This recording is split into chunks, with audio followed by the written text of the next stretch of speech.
Hello friends, welcome back to the next एट कोना YouTube channel. आज फिर हम लोग कंटिन्यू कर रहे जा रहे हैं बायोज्योग्राफी की 95 इंपॉर्टेंट क्वेश्चन सीरीज को, और ये पार्ट नंबर 5 है। और इसमें हम लोग नेक्स्ट 15 क्वेश्चन डिस्कस करेंगे जो कि बहुत ही इंपॉर्टेंट रहने वाला है NTA UGC net JRF exam के लिए। अगर आपने अभी तक वेबसाइट विजिट नहीं कर रहे हैं तो अगर आप बहुत ज़्यादा जो है मिस कर रहे हैं, आप प्लीज़ विजिट कीजिए वेबसाइट। यहाँ पर पेपर 1 का टीचिंग एप्टीट्यूड का जो है आज सब कुछ जितने भी पार्ट हैं, ठीक है, लगभग अराउंड 7 पार्ट्स जो है आज ऑलरेडी आपको पीडीएफ के साथ अपलोड हो चुका है यहाँ पर वेबसाइट में। प्लस आपको मॉक टेस्ट भी मिल जाएगा, 7 मॉक टेस्ट। ओके, फिर इसके बाद जो है रिसर्च का होगा, फिर डेटा इंटरप्रिटेशन का, सब कुछ जो है जल्द से जल्द आपके एग्ज़ाम के पहले ही अपलोड हो जाएगा। और पेपर 2 का ऑलरेडी अवेलेबल है बहुत सारा, तो अब वो लोग ये सब भी जो है आप लोग अवेल कर सकते हैं, अटेम्प्ट कर सकते हैं। और पेपर 1 पेपर 2 दोनों का ही प्रीवियस ईयर क्वेश्चंस जो है बहुत सारा अवेलेबल है विथ पीडीएफ। ओके, आप लोग ज़रूर विजिट कीजिए, कहीं और नहीं मिलेगा दोस्तों, बिल्कुल फ्री है, एक भी पैसा जो है खर्च नहीं होगा आपका। अगर आपने अभी तक टेलीग्राम चैनल और व्हाट्सएप ग्रुप ज्वाइन नहीं किए हैं तो यहाँ पर जो है लिंक अवेलेबल है डिस्क्रिप्शन बॉक्स में, वहाँ से जाके आप लोग किसी भी सोशल प्लेटफॉर्म को फॉलो कर सकते हैं, ग्रुप ज्वाइन कर सकते हैं।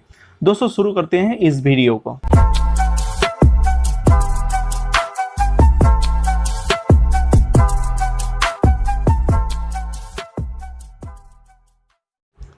Question number first 61, the extinct and flightless bird dodo mainly found in. यहाँ पर एक बर्ड के बारे में पूछा गया है, डोडो नाम है। ओके, डोडो। तो डोडो ये जो बर्ड है दोस्तों, एक एक्सटिंक्ट बर्ड है और फ्लाइटलेस, जो कि जो है उड़ नहीं सकता, फ्लाइटलेस है। ठीक है, तो यहाँ पर मेनली पूछा गया है कहाँ पर मिलता है। ठीक है, कहाँ पर मिलता है, कौन सी आइलैंड में, कहाँ पर, तो देखते हैं हम लोग। ठीक है दोस्तों, इसका आंसर हो जाएगा island of Mauritius. Okay, option number B is the correct answer, island of Mauritius. दोस्तों आप ये जो है क्लास एंड तक जरूर देखें, यहाँ पर बहुत ही इंपॉर्टेंट क्वेश्चंस यहाँ पर डिस्कस किए हैं। ओके, यहाँ पर देखते हो दोस्तों लोकेशन, देखिए डोडो जो है, जो एक्सटिंक्ट फ्लाइटलेस बर्ड है, कहाँ पर है, देखिए मॉरिशियस, जो कि ईस्ट ऑफ मादागास्कर। देखिए यहाँ पर ये this is the Mauritius. Okay, और ये रहा मादागास्कर आइलैंड, इसके जो है राइट हैंड में ईस्ट में यहाँ पर लोकेटेड मॉरिशियस आइलैंड। ओके, तो यहाँ पर ये डोडो एक्सटिंक्ट फ्लाइटलेस बर्ड मिलता है। The next question, question number 62, an endangered bird. देखिए इनमें से कौन सा एंडेंजर्ड बर्ड है, golden eagle, horned owl, Siberian crane and great Indian bustard. तो यहाँ पर इसका आंसर हो जाएगा option number D, great Indian bustard. Next line में देखिए दोस्तों, यहाँ पर 10 जो है स्पीसीज बर्ड्स के बारे में दिए गए हैं जो कि क्रिटिकली एंडेंजर्ड बर्ड्स है इंडिया की। तो फर्स्ट में देखिए ग्रेट इंडियन बर्ड के बारे में दिया गया है, और एक ऐसे बर्ड है जो कि बहुत ज़्यादा हैवी है। ठीक है, heaviest among the flying bird. Okay, और एक क्रिटिकली एंडेंजर्ड बर्ड है। नेक्स्ट क्वेश्चन दोस्तों, क्वेश्चन नंबर 63, ये good chain consist of.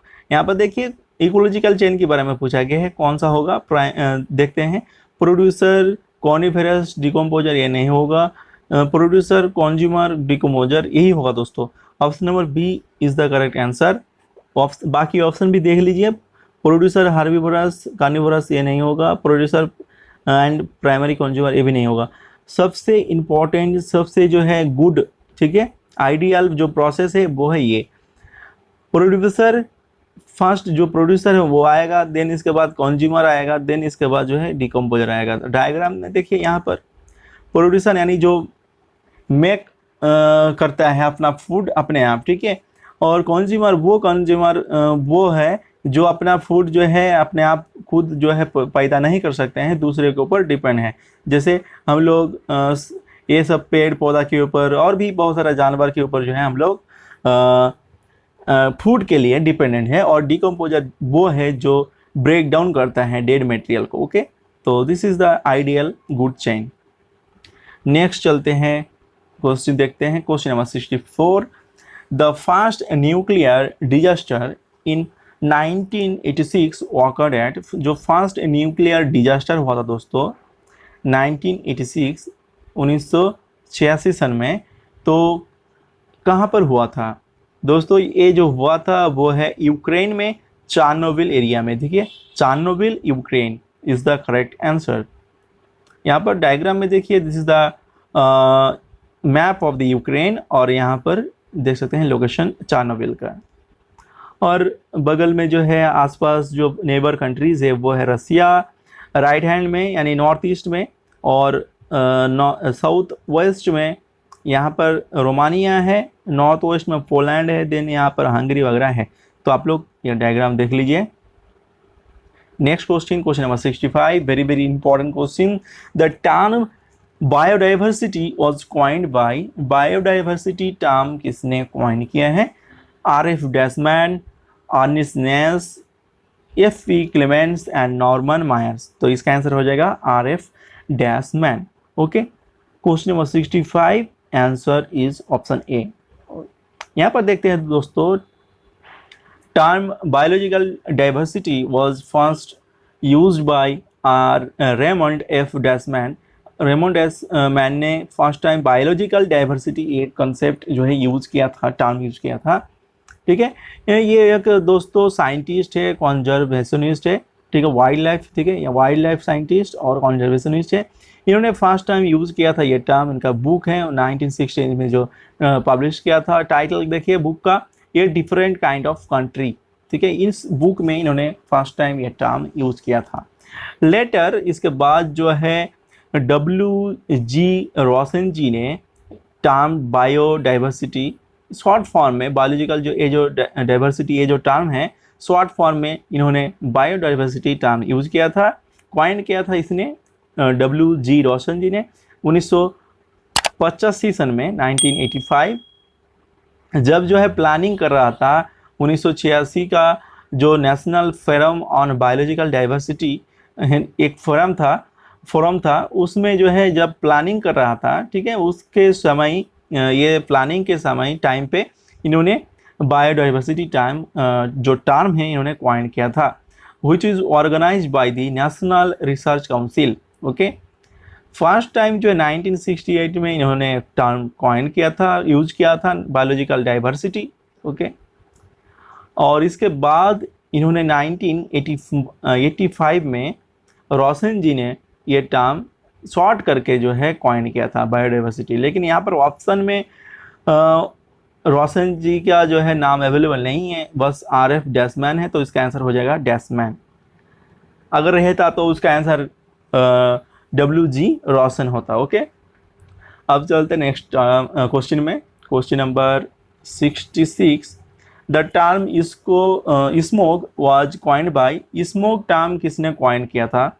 M.S. Swaminathan, C.C. Park, doctor H.A. Des Voeux, Norman Myers. तो इसका आंसर हो जाएगा option number C, doctor H.A. Des Voeux. Option is the correct answer, option number C. इन्होंने term 1905 सन में, ठीक है, coin किया था। ओके, स्मोक जो टर्म है इन्होंने क्वाइन किया था। Next question, question number 67, very very important question. Question number 67 में देखिए, green muffler is, what is green muffler? Green muffler क्या है? एक्चुअली यहाँ पर बेसिकली यही पूछा गया है। तो दोस्तों यहाँ पर मफलर माने क्या है? साइलेंसर। ओके, याद रखिए, साइलेंसर। साइलेंसर क्या है? साइलेंसर वो चीज़ है जो साउंड को, नॉइज पोल्यूशन को कम कर देता है। जैसे बुलेट में जो साइलेंसर है, ठीक है, बाइक में आपको तो पता है आजकल बुलेट बहुत ज़्यादा चलता है, तो बुलेट का जो साइलेंसर है वो अगर निकल लिया जाए तो इतना आवाज़ होता है, कान फट जाएगा आपका। ठीक है, तो वही चीज़ करता है ये मफलर। ठीक है, ये ग्रीन मफलर क्या है? ग्रीन माने तो आपको समझ में आ रहा है कि कुछ जो है प्लांट ट्रीज के बारे में समझा रहा है हम लोगों को। ठीक है, और मफलर जो है ये काम करता है नॉइज पोल्यूशन को रिड्यूस करने के लिए। ठीक है, तो यहाँ पर देखिए नॉइज पोल्यूशन कहाँ पर है ऑप्शन में? ऑप्शन नंबर सी पे देखिए, यहाँ पर नॉइज पोल्यूशन है। तो प्लांटेशन, यहाँ पर देखिए इसका आंसर हो जाएगा plantation along road side to reduce noise pollution. Road side के जो अलोंग रोड साइड एरियाज होता है वहाँ पर ट्रीज को प्लांटेशन किया जाता है ताकि नॉइज पोल्यूशन कम कर सकें। ठीक है, इसका आंसर हो जाएगा option number C is the correct answer. यहाँ पर देखिए डायग्राम में, ये green muffler is a technique of reducing noise pollution by planting 4 to 6 rows around the populated areas or noisy places like along roadside, industrial areas, societies near highways, etc. Okay, so that dense trees reduce noise pollution as they filter out the noise and obstruct it reaching the citizens. ये muffler is silencer, यहाँ पर कह सकते हैं, देखिए silencer in British English is a device for decreasing the amount of noise emitted by the exhaust of an internal combustion engine। आपको समझ में आ गया होगा। ठीक है, अब चलते हैं नेक्स्ट क्वेश्चन में। Next question number 68, Bhopal gas disaster occurred in the year. Bhopal gas disaster कब हुआ था? ठीक है, यहाँ पर बेसिकली पूछा गया है ईयर के बारे में। यहाँ पर ईयर विथ जो है डेट भी दिया गया है। और दोस्तों ये जो क्वेश्चन है बहुत सारा कॉम्पिटिटिव एग्जाम में आता है, हर साल जो है ये क्वेश्चन आता है दोस्तों, बहुत इंपॉर्टेंट क्वेश्चन है।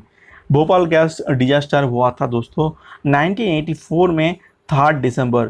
ठीक है, 2 और 3 दिसंबर में ये हुआ था 1984 में, ये याद रखिए दोस्तों। ओके, यहाँ पर दिया गया है, देखिए कहाँ पर हुआ था। भोपाल में देखिए 1984 में 2 और 3 दिसंबर में। यहाँ पर देख सकते हैं याल्ट the Union Carbide India Limited UCIL pesticide plant, एक प्लांट था pesticide plant in Bhopal Madhya Pradesh India. It is considered among the world's worst industrial disaster, एक इंडस्ट्रियल डिजास्टर था। ये भी याद रखिएगा कि ये नेचुरल था या इंडस्ट्रियल था और कुछ था। ठीक है, याद रखिए ये इंडस्ट्रियल डिजास्टर था। Over 5 lakh people were expose two methyl isocyanide gas. Okay, और ये गैस का भी नाम याद रखिए, ये गैस भी एग्जाम में पूछा था, कौन सी गैस की वजह से जो है इतना सारा पॉपुलेशन डेथ हुआ था और जो है अफेक्टेड हुआ था। यहाँ पर याद रखिएगा गैस का नाम शॉर्ट फॉर्म में मिक या माइक कह सकते हैं, मिथाइल आइसोसाइनाइड, याद रखिएगा methyl isocyanide. Next question number 69, यहाँ पर देखिए दोस्तों क्या दिया गया है। In Delhi maximum noise pollution in day time is due to, Delhi में दिन के समय में सबसे ज़्यादा पोल्यूशन किसके वजह से होता है?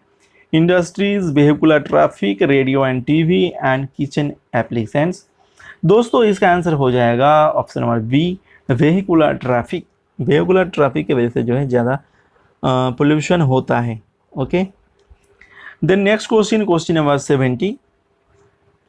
70 नंबर क्वेश्चन में देखिए दोस्तों क्या दिया गया है। 2 लिस्ट दिया गया है, हम लोग को मैच रहना होगा। लिस्ट 1 में है इंडस्ट्रियल प्रोटोकॉल्स और प्रोटोकॉल्स का थीम दिया गया है 2 में। लिस्ट नंबर 2 में थीम दिया गया है, इसका प्रोटोकॉल का थीम क्या था या मेन मोटो क्या था, देखते हैं हम लोग।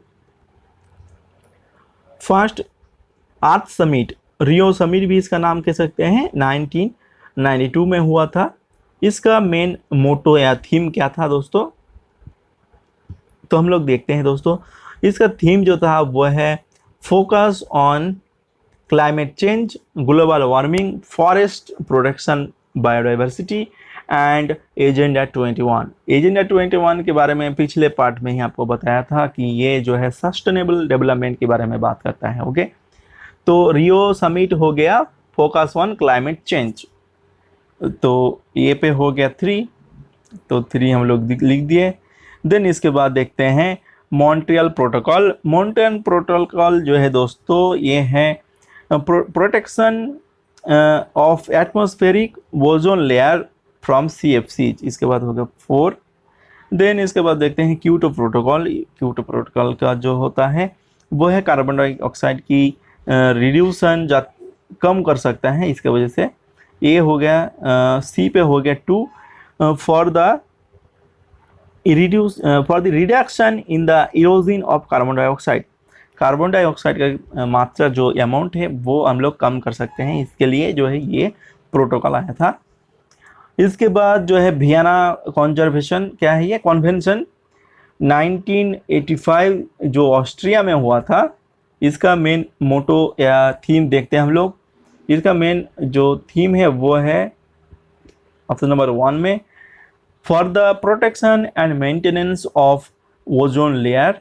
ओके, ये हो गया 1, 2, इसके 4 के पास 2 होना चाहिए, देन 1 हो गया। और लास्ट में देखते हैं क्या है, टोरंटो समिट। टोरंटो एक सिटी है जो कनाडा का है, 1998 में हुआ था।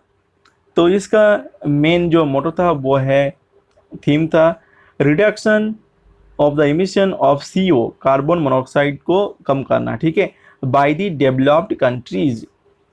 तो इसके बाद हो गया 5। तो देखिए 3, 4, 2, 1 एंड 5 कहाँ पर है?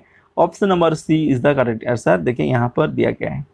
ओके, ये याद रखिएगा दोस्तों, यहाँ ये सब क्वेश्चन जो है एग्जाम में पूछा जाता है। UGC नेट के एग्जाम में, WB सेट कह सकते हैं, और भी जितना अदर स्टेट का सेट होता है वहाँ पर भी ये क्वेश्चन पूछा जाता है, और अदर जो कॉम्पिटिटिव एग्जाम है वहाँ पर भी ये पूछा जाता है, याद रखिए।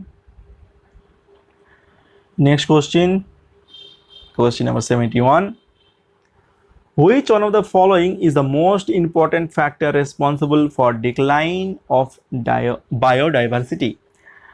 बायोडाइवर्सिटी डिक्लाइन यानी कम होने के वजह से, कम होने का रीजन क्या है, यहाँ पर पूछा गया है। मेन फैक्टर क्या है? मेन फैक्टर कौन सा ऐसा फैक्टर है जिसके वजह से जो है बायोडाइवर्सिटी डिक्लाइन यानी कम हो जाता है, ठीक है, कम हो रहा है एक्चुअली।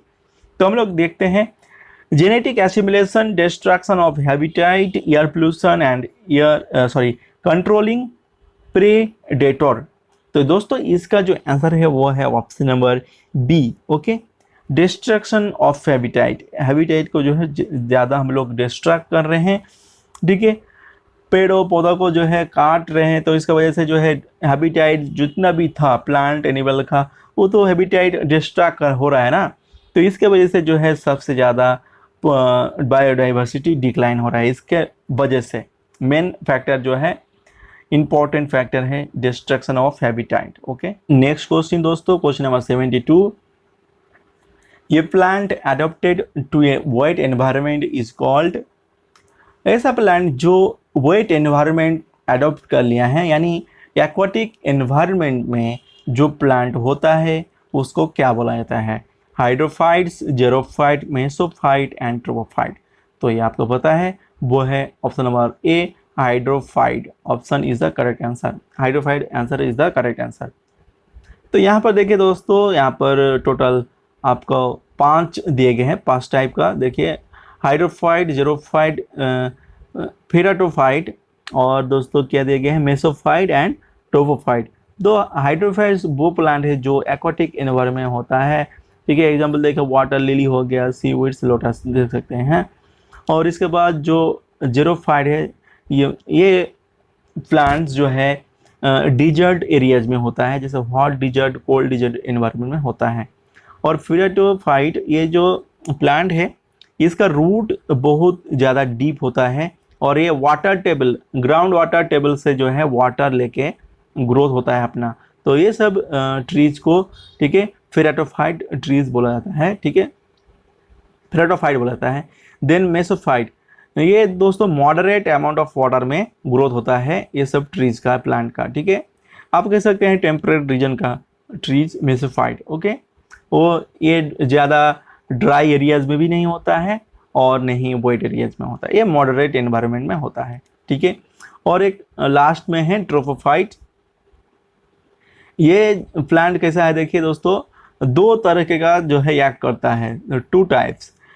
जब जो है रेनी सीजन होता है दोस्तों, ये याक करता है एज ए मेसोफाइट, और जब ड्राई सीजन होता है वो काम करता है एज ए जेरोफाइट। ओके, तो यहाँ पर मिक्सचर ऑफ प्लांट्स देख सकते हैं, इस टाइप ऑफ की जो प्लांट कैटेगरीज है, इसमें देख सकते हैं 2 टाइप का ट्रीज, ओके, प्लांट देख सकते हैं।